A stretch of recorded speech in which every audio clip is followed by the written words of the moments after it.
Welcome. So this is lecture for chapter 3, okay? And usually chapter 3 is midterm, but before you do anything or whatever, because sometimes the terms are they're different because of the amount of time and weeks that are in it, and this is a pre-recorded video. Make sure that it is for the midterm, okay, or it's just chapter 3, but most likely it will be for the midterm. This is English, this is technical writing, English 145 A500 and English 145 A501 or A502, whatever it is that you're getting, okay, or what, whatever class it is. And usually this will be the chapter for the midterm, all right? Make sure, I'm going to give you the assignment for midterm, but make sure that you view, right, and you check out the instructions for that week for midterm, and make sure that what I'm saying in this video is correct, because I might change it from term to term, okay? But in general, it will be chapter 3, which is finding subject and verbs in simple sentences. And you will be doing for midterm practice 1, 2, 3, 4, 5, 6. Now remember that in this book, right, that's called The Writer's Workplace with Reading, Building College Writing Skills, they have exercises, they have practices, and they have tests, okay? That makes always sure that for your instructions, you listen correctly and you do the right assignment, because if you don't, I will not give you credit for it, okay? So you're gonna have for midterm, right, chapter 3, but make sure that you that is correct in that week that you're having midterm, that what I'm saying is correct in this video, because this is a pre-recorded video. You're gonna have as a midterm practice 1, practice 2, practice 3, practice 4, practice 5, and practice 6. You're gonna copy and paste, okay? You're gonna copy and paste the question, the answer, onto a Word document when you title it with your name, my name, the course and the course number and section, and then of course the title of your assignment, okay? So this will be lectures. I'm going to try to keep them under 20 minutes, but it just depends on the chapter, okay? So this is your chapter 3. Remember that this is your ebook, okay? So you're going to have to learn how to navigate through it. Usually it's very confusing because it has part 1 and part 2 and part 3, right? Part 2 and then so forth. But part 2 is where chapter 3 is. So not necessarily is part 3 chapter 3, okay? So you make sure that you are in the right area, okay? So chapter 3, and it looks like this, all right, right here. So so very important for you to be able to navigate through your book. Okay, having said that, chapter 3 is finding subjects and verbs in simple sentences. The objective for this chapter is in its foundational chapter, you will study what is essential to the basic sentence, also called the simple sentence. From there, you will be able to move from more complex sentence forms, okay? So remember that this book and this class is really just a review, right? Because it's technical writing on whatever it is that you've already learned in high school, elementary, and everything, okay? This is just sort of a review, a refresher course. You should already know this. If you are a second language learner and you did not go to school in the States, this is going to be a good review for you in terms of, reiterating and really helping you out with the structure of, reminding you of the English language. But if you were here and you went to school in the States, this should not be a problem. And this, all this book should be very easy. So your book is called The Writer's Workplace with Readings, Building College Writing Skills.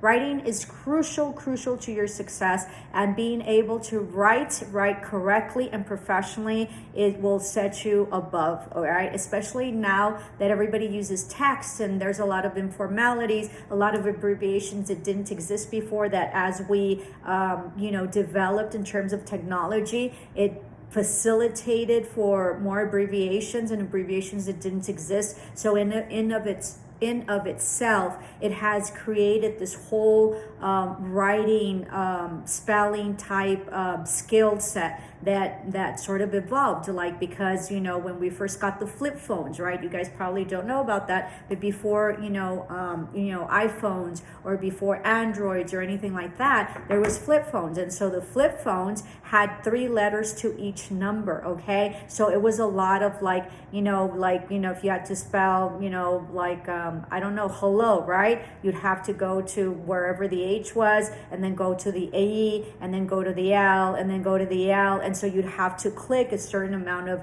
times in order to be able to access that letter within that number, right? So like letter one would have number one would have A, B, C. So then if you wanted a C, you had to go 3 clicks in order to highlight the C. So because of that, because it was so cumbersome, right?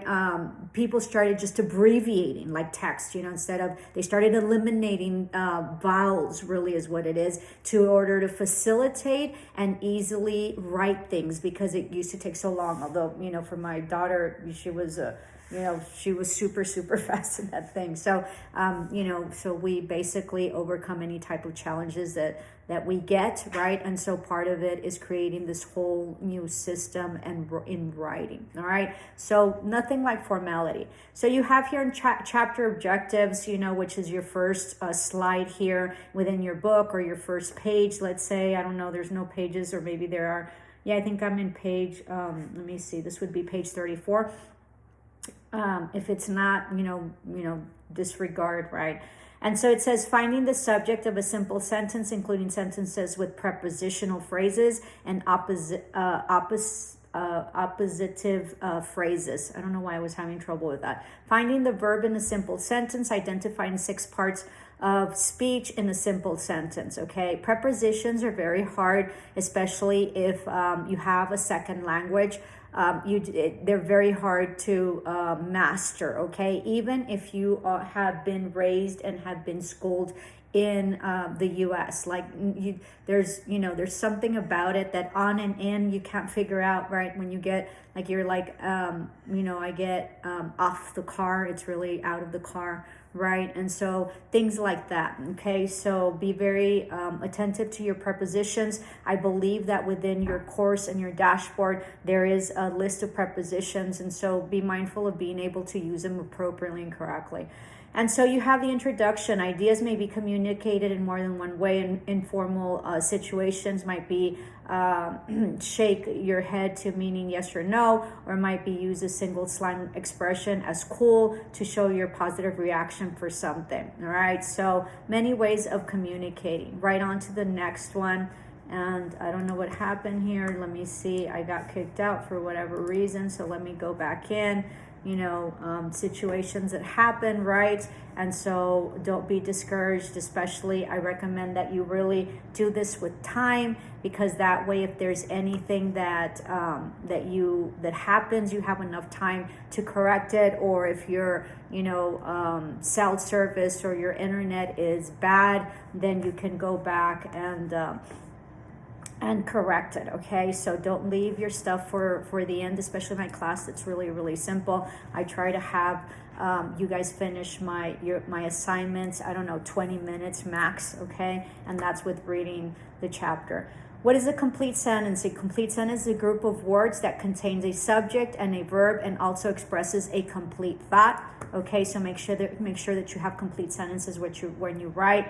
And then how do you find the subject of a sentence? The most basic sentence is called the simple sentence. Simple is, in this case, does not mean easy, but it means that the sentence has only one subject verb group. For most simple sentences, you can find the subject by keeping in mind 5 generalizations.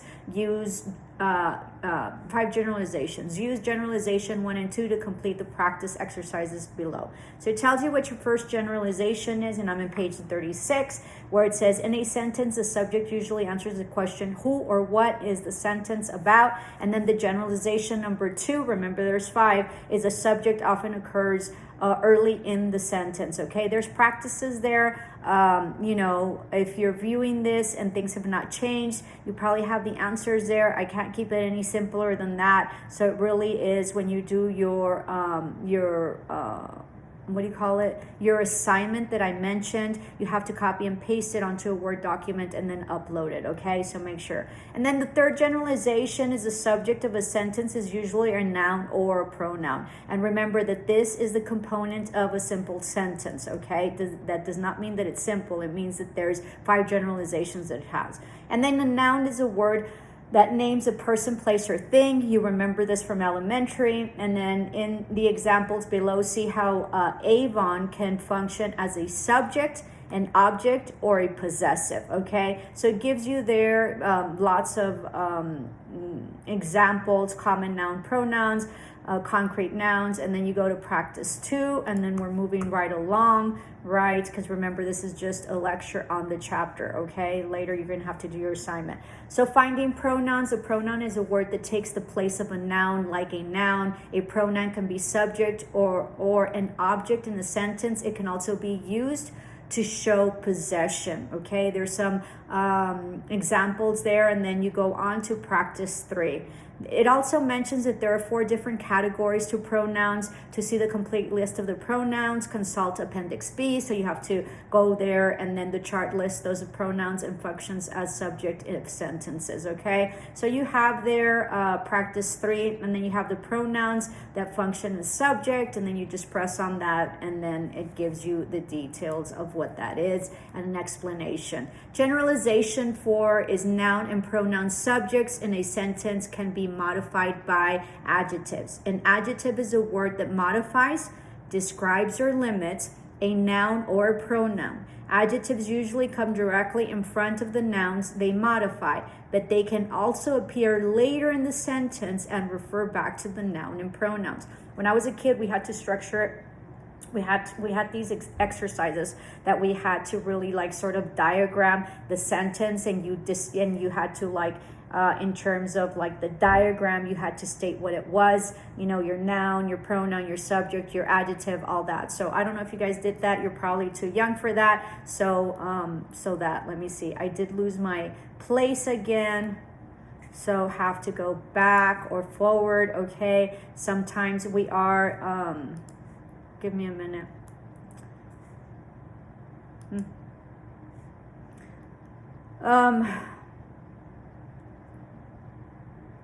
Okay. I think we were in adjectives, and then moving right along to generalization 5. There were some examples on the adjectives before this for practice 4. And then generalization 5, the subject is a sentence can be compound. A compound subject is made up of 2 or more nouns or pronouns joined by one of the following: and, or, either or, and neither or, okay? Neither nor, excuse me. And neither and nor, of course, are negatives, okay? So sometimes people misuse that and don't use it appropriate, okay? So you have and, or, either or, and neither nor, all right? So that's a compound sentence. Practice 5. Practice 6 is followed by that. There's some sort of note there, you know, that sort of tells you a little bit. And then you go into exercise 1, exercise 2, exercise 3, exercise 4. And then we're moving right along to your to page 42. Remember that your homework is the practices, not the exercises, okay? And then you have the finding the subject in a sentence with prepositional phrases. The sentences in exercise 1 and 2 were short and basic. If we wrote only sentences that type, our writing would, if we wrote only sentences of that type, yeah, that makes sense. Do you see how I went back because I said something, but to me it didn't make sense, okay? Because I said typed, but it said of that type. So I know that I missed something, so I went back and reread, okay? So that's a skill in terms of reading, but in terms of writing as well, that you go back if it doesn't make sense. You hear it, right? Especially if you're fluent in it, then your auditory is really going to help because it's going to sound weird, okay? So I went back. So if we wrote only sentences of that type, our writing would sound choppy. Complex ideas would be difficult to express, one way to expand a simple sentence is to add one or more prepositional phrases. All right. So then after that, you have all sorts of examples. You have your common preposition chart here and words that they give you. This is amazing. All right. Prepositions get confusing when you become an adult as well. So make sure that you're up currently on your prepositions and that you use your preposition accordingly. Okay. And then you have common prepositional combinations. And then you go down to exercise 5, 6, 7, and you turn the page, right? Or click on the page. Now we're on page 45. And let me see.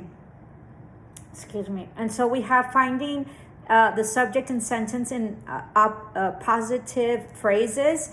And a positive phrase is a group of words within a sentence that gives us extra information about a noun or pronoun in that sentence. It is set off by commas. So let me read that again because I did not read it correctly. And a positive phrase is a group of words within a sentence that gives us an extra information about a noun or pronoun in that sentence. It is set off by commas, okay? So comma is a clue that that's a positive phrase, all right? So it gives you their examples. You go on to practice 7, review that as well. And then other problems in finding subjects. Sentences with a change in the normal subject position.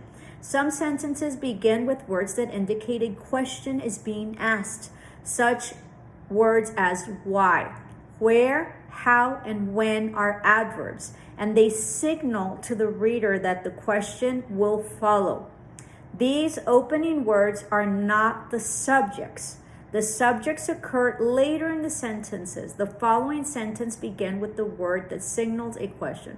Why is he going away? Right? And so there's a lot of examples there as you go down. We have practice 8, okay, and then we have exercise 8. So you can have within the chapter first the practice and then the exercise. So make sure that you know what it is that you need to do for your assignment. And then we have exercise 9, and then we have exercise 10. All right. And then moving right along, we're at page 48, I believe. If the pages don't match, don't worry about it, just in case you got lost. How do you find the verb in a sentence? Verbs tell time. If a word functions as a verb in a sentence, you should be able to change it from one verb tense to another. The sentence should still make sense. And then you have hints there, it tells you because the verb tells time, past, present, or future. You can test which word in the sentence functions as the verb of the sentence by changing the time using the word today, yesterday, or tomorrow. And then there's models and there's examples. Past tense, today the woman dances, right? So hints, change the time of past by beginning the sentence with yesterday, right? So past tense, today the woman dances. Dances is past, right? So it would have to say, instead of today the woman dances, you say yesterday the woman dances, or the woman danced. All right. So, right. And so it gives you there a couple of examples, and then you go to practice 9. And then you turn the page, or you click on the page, right? And you go to page 49. Action verbs. It's exactly what it means. The action verbs tells us what the subject is doing and when the action occurs. For example, the woman studied ballet. Okay, so you have examples of that. And then you have exercise 12, finding action verbs, and that's a little assignment there. And then you have linking verbs. The linking verb is a verb that links the subject of a sentence to one or more words that describe or identify the subject. And then you have common liking verbs, and then common linking verbs. I hope I said linking and not liking, okay? So little trick there of the little lies, so I hope I got it right. And if I didn't, my correction and my apologies. So common linking verbs as well. There's a little chart there. And then finding linking verbs in exercise 13, okay? And then so you have finding linking verbs exercise 14, and then clicking on the next page. And we're on page 53. Let me see. Helping verbs, also called auxiliary verbs. A helping verb is a verb that combines with a main verb to form a verb phrase. It always comes before the main verb and expresses a special meaning on a particular time. For example, right, there's examples there. Helping verbs, time expressed by helping verbs. He is sleeping right now, okay? So helping verbs, they help the verb. So common helping verbs, there's another chart there that can be very helpful to you. There's also a little like adverbs or words that modify verbs, adjectives and adverbs. You put here on details and it gives you a little example and explanation on that. As you know, I have not taken the answers away, so everything there is correct, okay? And then you have exercise 16, finding helping verbs, and moving right along and clicking on to page 56, all right? Here you have, how do you identify the parts of speech? In this that's it. This is what,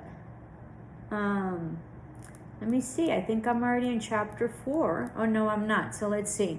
In this chapter, you have learned, it's a summary. In this chapter, you have learned how most of the words in the English language function. The words can be placed into categories called parts of speech, right? Because they're little parts of speech that create, the whole bigger picture. You have learned, or sentences, paragraphs, ideas, papers, okay? If you all need help, we do have an APA format. We have videos on that, and we do have the English department, which I'm part of, reviewing your resumes or paper that you need, an APA or any type of paper or resume that you need, okay? So reach out to us, you set up an appointment, and we're, we're there to help you out, okay? You have learned to recognize and understand 6 of these categories: nouns, pronouns, adjectives, adverbs, verbs, and prepositions. In later chapters, you will study the conjunctions. Those are pretty neat. You can review your understanding of these parts of speech as you practice identifying them in the exercises. And there's other exercises there, 17, 18, 19, and then we click again.